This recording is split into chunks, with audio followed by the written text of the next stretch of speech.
Hey, I'm athlete Larry Sorensen here, and today I'm at the Aeritas Physical Therapy and Training Center, and we're going to sit down and talk with Mitch Sadowsky and find out what makes him an autumn athlete that's not done yet. Remember, before we get started, if you enjoy our content, please like, subscribe, and ding that bell for notifications.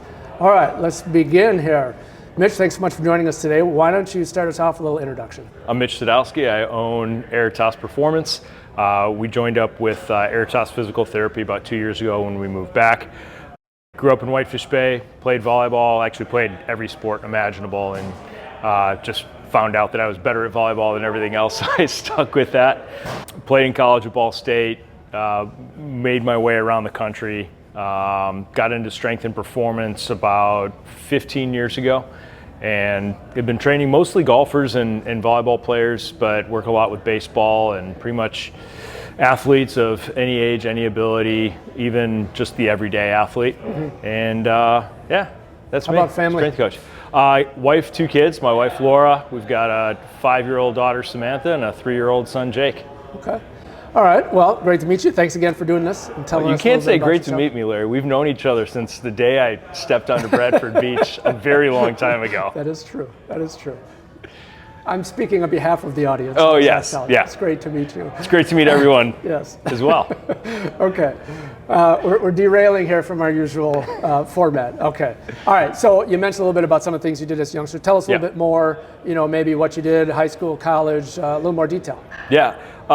Typical Midwest kid. Grew up, summers played baseball, winters went over to Lake Bluff Middle School where they froze the baseball fields over, played hockey, played basketball. I picked up a golf club every once in a while. I would say probably my 2 main sports were baseball and basketball.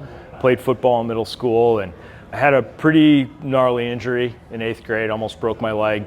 I was a big, thick, 6 foot, 120-pound offensive lineman in 8th grade, and my mom said no more football, and I'm like, well, I better find something to stay in shape for basketball and baseball. So she said, I don't know, go out for volleyball, run cross country. I'm like, I'm not running. So wandered into Whitefish Bay's gym 2 weeks after tryouts and met John Simon.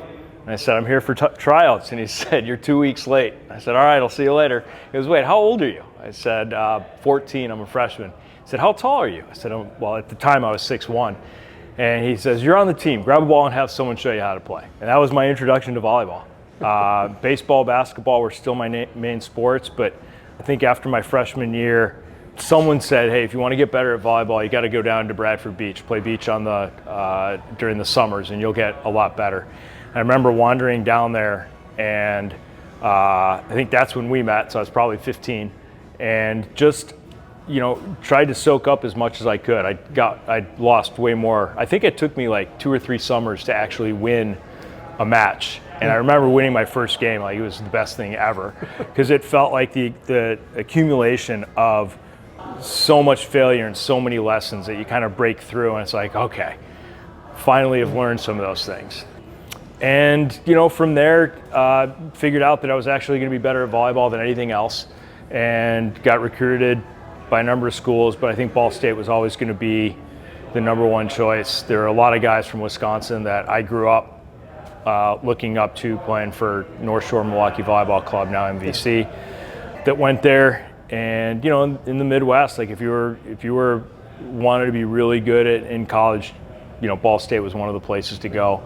And we had really good volleyball in the Midwest, so I was really fortunate to go there. And after college, went to grad school at Ball State, coached for the team, continued to play.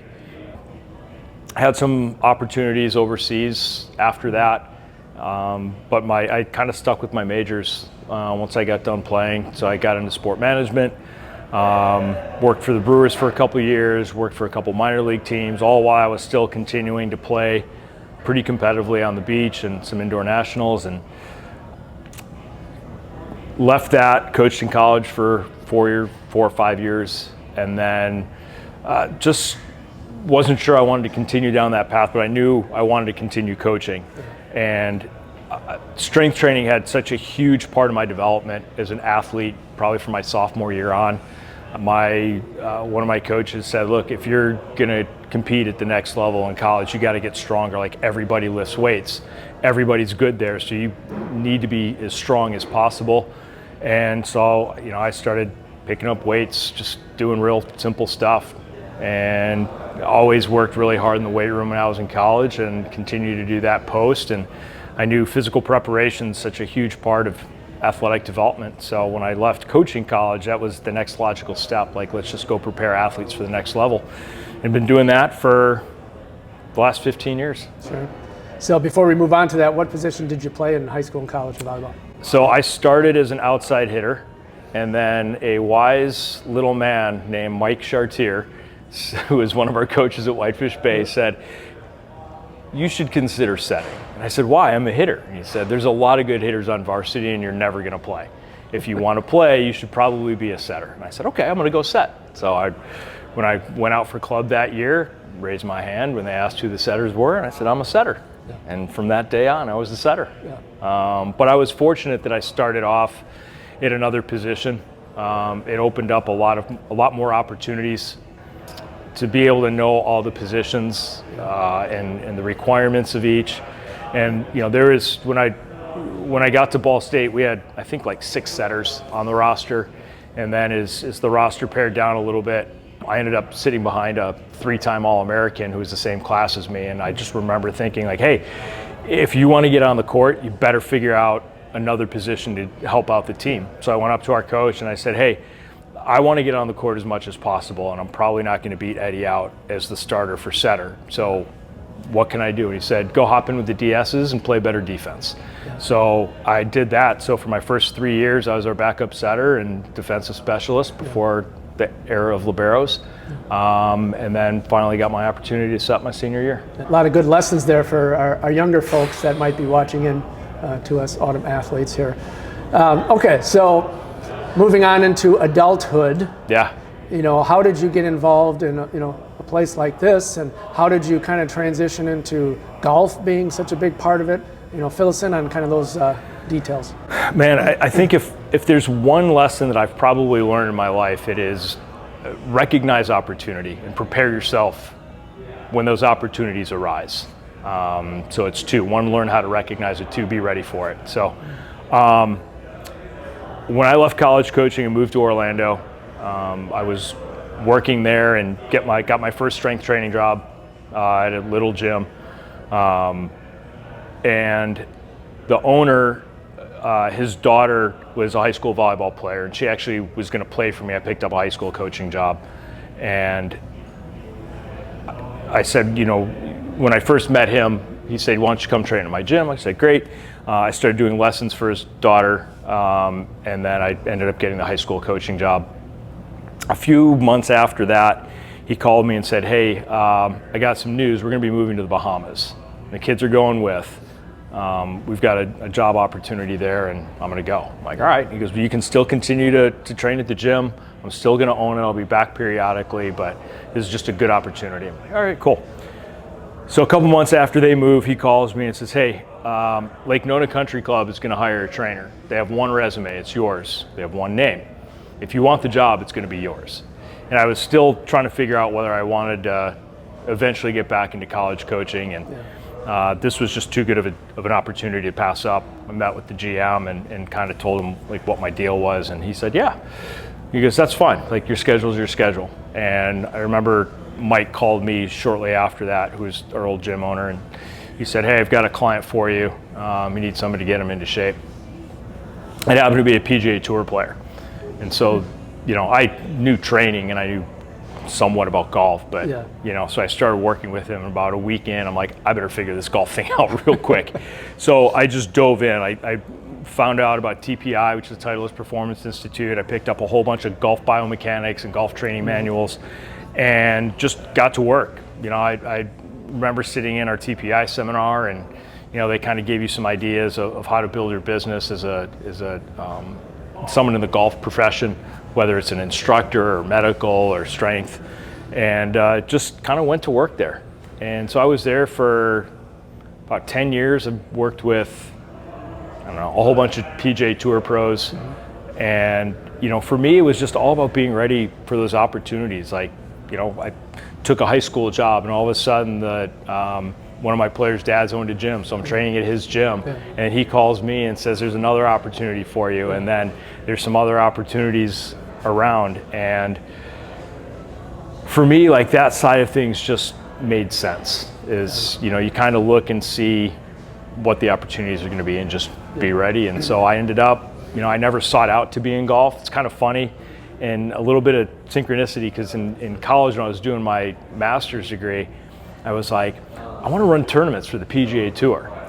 I just didn't know that I was going to be working in the tour fitness trailer, you know, a few years later. But it's kind of like a full circle thing. You know, as a kid, you know, I was working with the Brewers and I wanted to get on the player development side. And then here, you know, years later, I'm working, you know, training Major League Baseball players. So there's just this real cool full circle thing that you don't necessarily seek out, but when the opportunity's there, it's funny how it just happens to be ready for you.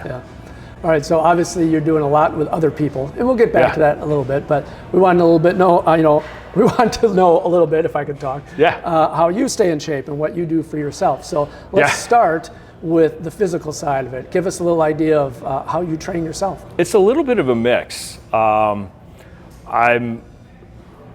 So I've got my Strong First kettlebell certification. It's a hard style kettlebell training, so I do a lot with kettlebells.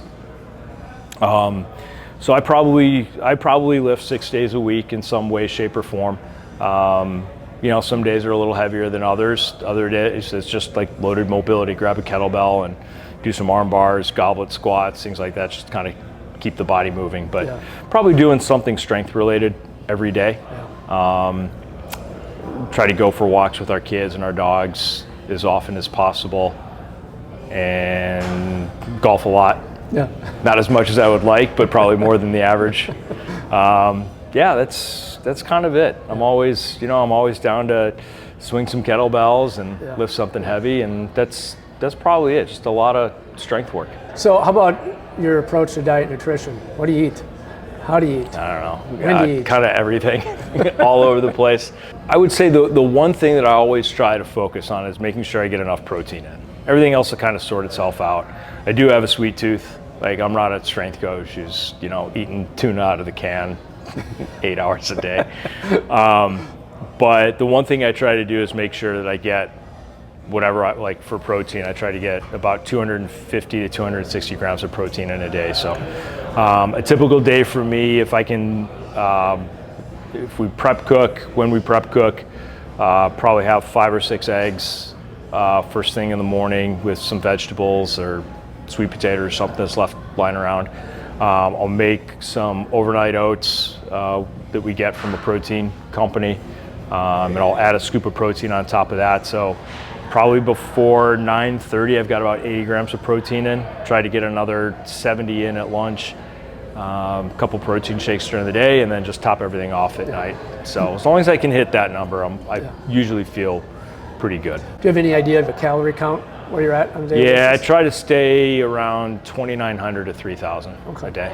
And you're 6'3", 210? Yeah. So just to kind of give you a little idea, you know, of your body size and how much you're consuming, because some folks might be listening to you saying, oh my goodness. Yeah, I mean, well, I didn't start there. So for nutrition, when we do nutrition consulting and counseling with people, one of the things we try to do is see where they are and then just make small incremental changes. So if somebody's got body composition goals, we don't want them going on some diet. We just kind of want them to move the needle down a little bit, talk to them about how much activity they have during the day, talk to some mostly nutrition habits and like small little wins. It doesn't have to be like a complete overhaul of things. And for me, it's kind of what we do. Like, if I snack on stuff, like try to snack on protein that we have around the house. And we just try to make little small intentional habits rather than trying to do anything crazy or. So you talked about some protein shakes and so forth. What is your food, main source of food protein? Let's put it this way. Are you a meat eater? Are you a plant eater? Steak. Just steak. Kill it and put it on the grill for me. Yeah. Okay. I'm generally pretty carnivorous when it comes to that. So, We rotate between steak, ground beef or ground turkey, ground chicken, and salmon at night. Fortunately, our kids love salmon, they love steak, so we can pull those two things out and everybody eats and the kids can pack some food away. So we really make sure that dinner's really intentional, and I'll use dinner as a little bit of a top off for the day. But I really focus on breakfast. Like, I know if I can get about 50% of my protein intake for the day, if I can get that in by noon, everything else is going to be pretty easy for me. It's when I'm trying to make it up throughout the day that it becomes a little bit of a struggle. Yeah. So at 50, you're being very active and so forth. What about rest? Now, you mentioned 6 days a week you try to do something. Tell us a little bit about just general rest, sleep, that type of thing, and you're doing these kettlebell workouts. So how do those work? Is it like a static? So first of all, anyone with a 3-year-old will tell you sleep is great when you can get it, and usually it's not for long durations. Usually my sleep's pretty good. Ideally, I'd like to be in bed by about 9:30. I start my day about 4:15. Workouts for strength coaches, we generally work out when we can. But the one thing that I've noticed, probably, not even north of 45, I would say like 48, 49, 50, the last 3 years, I've found that it takes my nervous system longer to recover than my muscular system. Like, I do not get sore, but I can tell when there's just a little bit of fog in the body. And so I try to honor that a little bit. Like, if I know I'm going to go really high volume, high intensity, which for a strength coach, intensity is going to be more weight load than HIIT or like something highly intense. So we'll use intensity as our weight load. So 100%, like if you can lift 300 pounds, we'll use 90%, it's 270, and then we'll work off those percentages as our intensity. So if I have a heavy weight load and a little bit more volume, I know the next day I'm probably going to be a little sluggish, so I'm going to do probably a lot more active recovery.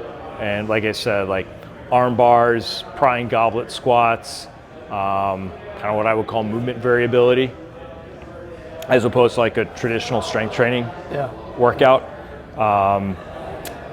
If it's a really busy day, I can always find 15 minutes of free time. So I'll do a little bit of mobility, grab a kettlebell, I'll get 100 kettlebell swings in about 7 or 8 minutes, and then that might be it for the day. Sure. If it's a wall-to-wall day, like the minute I walk in the door, it's going to be full go until the time I have to walk out. I'll get here about a half hour earlier, and I'll just do a little bit of movement stuff, and then same thing. So you had mentioned something to me about, for beginners, just kind of a basic number formula of how to exercise. I'm leading you into this answer. Yeah. So what is that? What's your little formula? It's 3, 45, 52. 3 days a week, 45 minutes a day, 52 weeks a year. That is the world's best strength training program for pretty much anybody. You can get a lot done in 45 minutes. You don't have to win the gym that day. I think as we get older, it's really important to set some longer term goals. So a lot of people lift weights, but there's not really a goal there. I like to think of what is my life going to look like at 85 years old? Where do I want it to look like at 90 years old? And so I train now with the plan of being 85, 90. And what do I want that to look like? I want to get up and down off the ground doing a Turkish get up with a 24 kilo, 53 pound kettlebell past 80. I want to be able to still hit some conditioning standards with our swing. So I train like that now so that I can still get there. I don't kill myself. I don't have to drag myself out of here in a wheelbarrow. I probably have done taken a little bit of the less is more type of a philosophy. I don't have leg day, I don't have upper body day, I don't have a lat day or anything. It's, come in, I'll usually have 2 or things that I want to do, and I'll do those 2 things, and I'll put some filler stuff in around that. I'll try some different exercises out that I want to give to my clients. I'll try some different protocols out on myself before I give it to them, and then just go. Let's talk about golf just for a second. Yeah. So well, let me say it, because this is a huge topic. So let's just start with, I come in here and I want, of course, to hit the ball farther, right? I want to hit my drive, whatever. You'd be the first person who ever asked me that. Yeah, right. That's why. So nobody comes in and says, how can I get stronger and more fit so I can putt better? Yes. No. Yeah. So how can I crank the ball, right? Yeah. So, just in general terms, what do you do? Where do you start with that? And so if you came in here and you said, hey, I found out about you guys. I want to get a little bit better at my golf game. First thing we would do is just kind of sit down and talk about your goals. We'd go over your injury history. We'd go over, I like to call them my genie wishes. So you're walking along Bradford Beach, coming along the lamp, rub the lamp, and I pop out. I'm your golf genie, and I'm here to grant you 3 wishes. So we'll go over what those things are. And they vary, but the usual theme is I want to play pain-free. I want to be able to walk 18. Usually some people have to grab a cart at the turn or something like that. But they want to play pain-free. They want to play more golf, and they want to hit the ball a little bit further.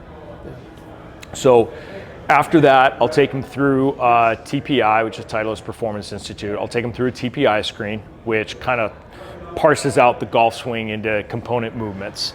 So we're going to take a look at those component movements and give that person an idea of how they move and how that affects their golf swing.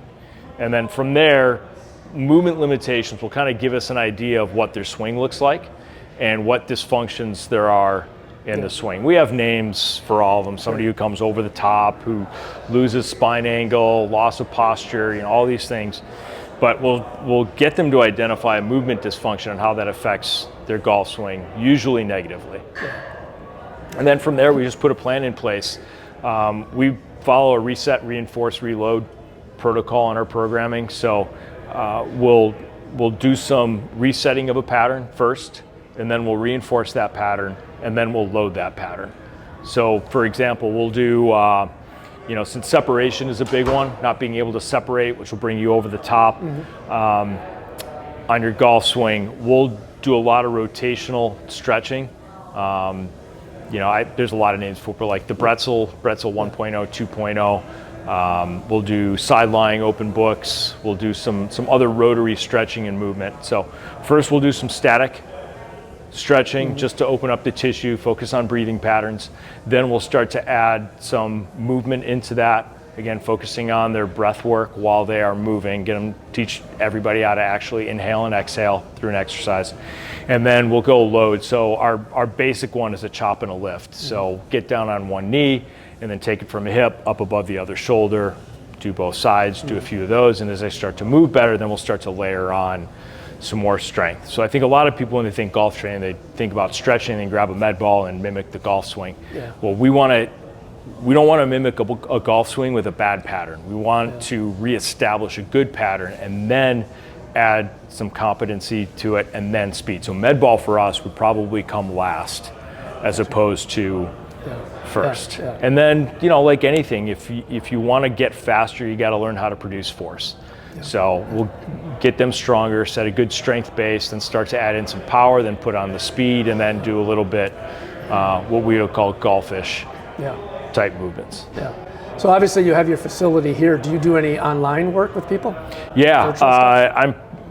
I think if there's one good thing that came out of COVID, I think in the fitness space, a lot of people were able to kind of pivot towards that. I was actually really fortunate, having worked with golfers for so long. I didn't travel every weekend on the PGA Tour, and I had a lot of guys who were all over the place. So we would actually do that. We did online training before it was cool. So I would send my guys and girls out with programs, and then during one of their practice round days, we just do a FaceTime, kind of check out some of their patterning, troubleshoot any movement things that they're seeing. If they say I'm having trouble getting into my left side, we take them through a quick screen, see what's going on, reestablish that pattern, and then start to load it, and then head out to practice. Then we'll catch out either later that day or the next day, and see how everything was going. So that part was pretty easy. So I do a lot of online training. So where, for somebody who's watching that might be interested, if you're here in Wauwatosa, Wisconsin, of course, they can stop on in. That's right. But if someone would be interested online, where could we find you? You can find me at Mitch 11 Strength. I think it's Mitch11.com. It's Mitch11. And then you can also find Aretas Performance. You can find it under AretasPhysicalTherapy.com, ARETAS. And they have some performance programs as well. And then on the IG, at Mitch Sadowsky, and at Aretas_performance, where we put all of our information. And if you didn't catch all that, we'll put all those links in the description below so you can check it out. You can follow me on Twitter too, but it's usually me just complaining about Wisconsin sports teams. Okay, well there you go. You can do that as well. If you want a lot of smart aleck comments and complaints about Wisconsin or cheering on Wisconsin teams, follow me on Twitter. If you want exercise information, go to Instagram. There we go. All right, good separation there. Yeah. Okay, so you mentioned a few things about your vision for the future for you and so forth. And a lot of times I ask people like, what's their motivation? And now I can ask you that, but it sounds like you got that. That's part of your motivation. So I guess I'll say, what is your motivation at 50 years old to keep in the shape that you are?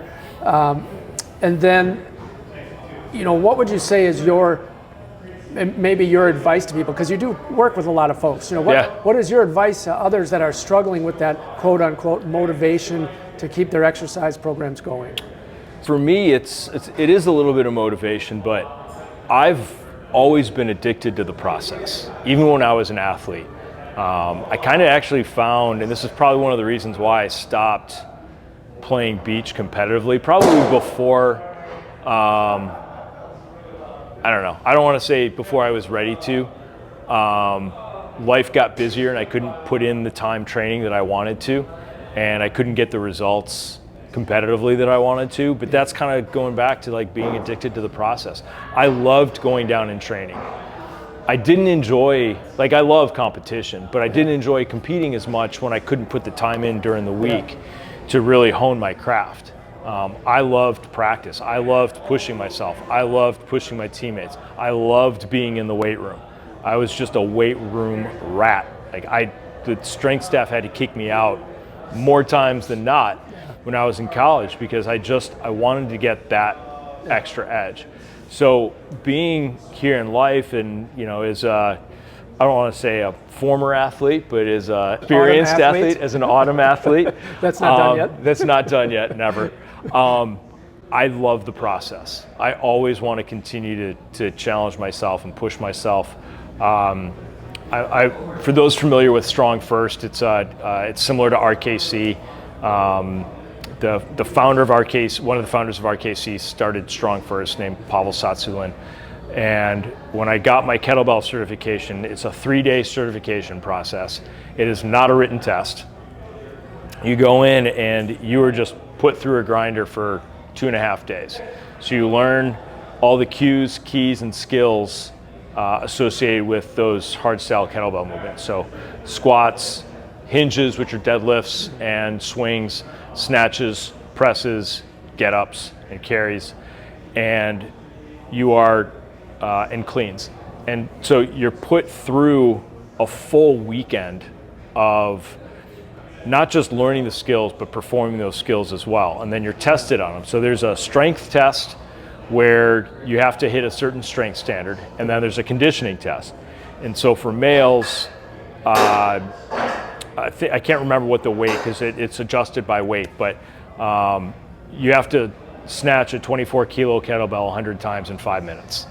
That is the conditioning standard. Okay. And it is tough to train for. It's 5 minutes of, I don't know, enjoyment, I guess.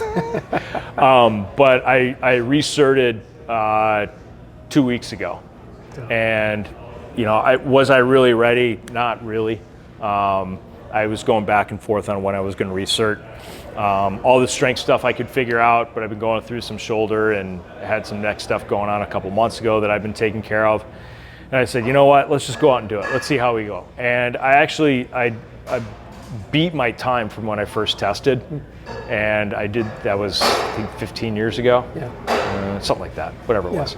But I was really happy with that. Yeah. And part of like getting older is setting those things. So I knew that I wanted to recert for my SFG, and that takes a lot of preparation, a lot of time. Not as much when you stay in shape. So when you stay ready, you never have to get ready. Yeah. But that's kind of the standard that I hold right now. Is can I hit my strength standards? Can I pass my snatch test? Yeah. Yeah. So that's kind of what continues to drive me. It drives you. Yeah. And so for for the everyday athlete or autumn athletes, I think it's reshifting our focus. I think every athlete, when they get done competing at a certain level, it's really hard to shift that focus to like, I went through this when I decided to stop. I'm like, well, shit, what do I do now? Like, I was used to just driving myself hard every single day. It feels like, you get put in a rowboat with no oars and no sail. You're like, what do I do now? Like, what's my purpose? Why do I train? Why would I continue to push myself this hard? Yeah. And, for me, it's the addiction to the process. One, two, I'm 50, I got a 5-year-old and a 3-year-old. Yeah. And there's certain things that I want. Like when I'm walking or watching our daughter walk across the stage at her graduations from high school and college, I want, I know exactly how old I'm going to be. And I want people to go, damn, that dude is fit for his age. Yeah. Like, absolutely am. And you can even take out the at his age. Right. That dude is fit. Just fit. And, I think being a girl dad as well, you always want to make sure that you're going to be stronger than whatever boys are coming by the house.